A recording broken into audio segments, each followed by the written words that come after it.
내일 세 개의 재판이 열립니다. 박근혜 전 대통령이 공판에 처음으로 모습을 드러냅니다. 미리 보는 재판 풍경, 저희가 세 가지 키워드를 준비해봤습니다. 출력물을 통해서 하나씩 살펴보겠습니다. 세 개의 재판, 내일 박근혜 첫 정식 재판. 첫 번째 키워드는요, 최순실과 나란히 피고인석에 앉게 됩니다. 올린 머리와 수의는 입지 않을 예정입니다. 두 번째 키워드는요, 다른 공범들의 선고 시기와 특히 이재용 삼성전자 부회장의 석방 가능성까지 벌써부터 법조계에서는 나오고 있다는 얘기입니다. 그리고 세 번째는요, 뇌물죄와 관련해서 검찰에게 박근혜 전 대통령이 사람을 더럽게 만드냐라고 역정을 냈다고 합니다. 그런데 박 전 대통령의 뇌물죄 적용에 대해서 법률적으로 상당한 이견이 있다는 얘기도 나오고 있는데요. 김재 변호사님, 특히 이 세 번째 박 전 대통령의 뇌물죄 여부가 두 번째 키워드인 이재용 삼성전자 부회장의 유무죄와 상당히 직결되어 있군요.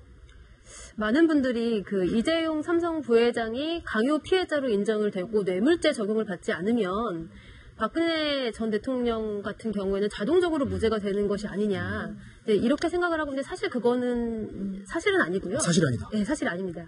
왜냐하면 이재용 부회장이 강요 피해자로 하더라도 이제 박 전 대통령 같은 경우에 대통령으로서 돈을 받으면 뇌물죄는 성립을 하는 것이거든요. 예. 예, 이제 그거는 법리적으로 이렇게 연관된 문제는 아니지만 여기서 중요한 것은 사실 이 돈을 받은 것이 정유라 승마 지원 받았죠. 그리고 미르 K 스포츠 재단이 받은 거잖아요.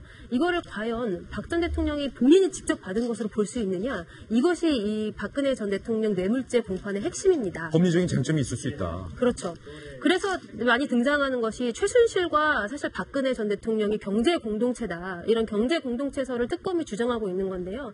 과연 이 부분에서 어느 정도 입증이 되느냐. 예. 물론 그 박근혜 전 대통령의 의상비를 최순실 씨가 직접 삼성동 사저 2층에 있는 데서 현금을 가지고 와가지고 결제했다니 이런 식의 증언들도 나오고는 있지만 사실상 법조인 입장에서는 이 부분의 입증이 상당히 곤란하다. 그래서 그렇군요. 좀 어렵지 않을까 이 생각, 추측도 좀 해봅니다. 박 전 대통령의 이 공판 소식은 저희 내일 돌직구쇼에서 거의 생중계로 박 전 대통령의 구치소 이동부터 생중계로 보내드리기 때문에 하루 전에 예고성으로 저희가 한번 다뤄봤습니다. 김재 변호사가 말했듯이 뇌물죄가 법리적인 꽤 진통이 있을 것이다.